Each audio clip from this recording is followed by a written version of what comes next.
Our work package deals with open tools for cybersecurity, namely with respect to certification and validation of security systems and security products, but partly also with focus on education. We, on one hand, develop few own tools that the project will contribute to. For example, when you are checking smart cards and their security certifications, how to check that a particular set of smart cards that should go into, for example, national ID cards, does in terms of security what it promises to do.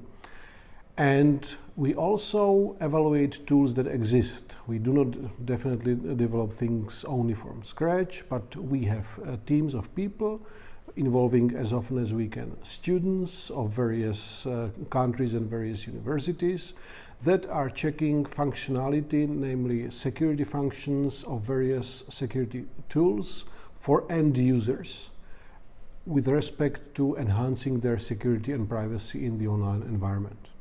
This is the core of the focus of the work package.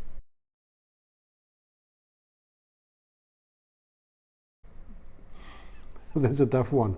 I believe that we should measure the success. I will take the second question first. Measure success the standard way we are used to in terms of invitations for presentation of these tools, presentations at scientific conferences, and whether the papers are viewed with a positive angle or whether people don't like a particular paper and it receives no citations or anything like that. Whether we get invited with these tools to showcases, demonstrations and things of this kind. This is what should be the measures of success. We should not reinvent something special just because of our project. We should use standard measures of success. And with respect to the first year, we got all the teams working. I'm very happy with the work package that all the 3 streams of work that we set in the project proposal before the very start work on track. Whatever we had to deliver in the first year and we planned, we delivered on time. We are building on it now. And the first formal deliverables out of this work package will be actually coming in the second year, but I believe the grounds are very well set and we are moving actually slightly ahead of the schedule. There should be a lot of fun. There will be some deliverables coming and to be submitted, which I believe we'll manage. But also we have the first, what I would call positive vibrations. We start when we speak of the tools and the visions that we have with the tools, we start getting invited to present these tools already to university students and also partly the industry. We are now fixing a schedule for some presentations in Sweden. Just during the lunch break now, I confirmed possible dates of visit in Estonia. So I start feeling that already in the second year of the project, some of the results will start being rooted in the environment where they should be rooted.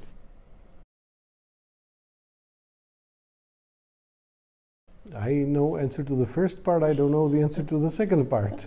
With respect to the challenges, the biggest challenges that we faced were in an area where we take what is called cyber ranges. These are computer systems that are used for some practical exercises where some things are simulated, some things are done in realistic conditions. And various institutions across the world and across Europe run their own cyber ranges. And since they invested not only many years, but dozens of many years of investment from their money, various project funding and so on into these, they have them tailored to their existing or potential customers that they have on mind. And they invested a lot. And now we are talking to various operators of these cyber ranges and we are trying to convince them, okay, let's share some know-how, let's see how we can interconnect the cyber ranges. And many of the operators of these cyber ranges are now, my feeling is getting afraid, okay, they will take some crucial knowledge from us and we will lose potentially some business. And so getting over these barriers is extremely hard. We are partly successful. We managed to convince at least several of these operators to share their knowledge with us. We, within our consortium, run at least 3 of these cyber ranges anyway. So between ourselves, but also across other cybersecurity pilots, we finally started exchanging some real information. But it took nearly a year. That is very frustrating. On the other hand, understandable. If somebody is afraid that maybe half a dozen or even dozen of their folks that they are employing somewhere for running some particular facility may lose their job, may be overtaken by something that is running elsewhere, then of course they are afraid to open too much. And how we will overcome this in the future, I believe that by showing good example, that people are willing to share and that they are even benefiting from this. We'll try this approach.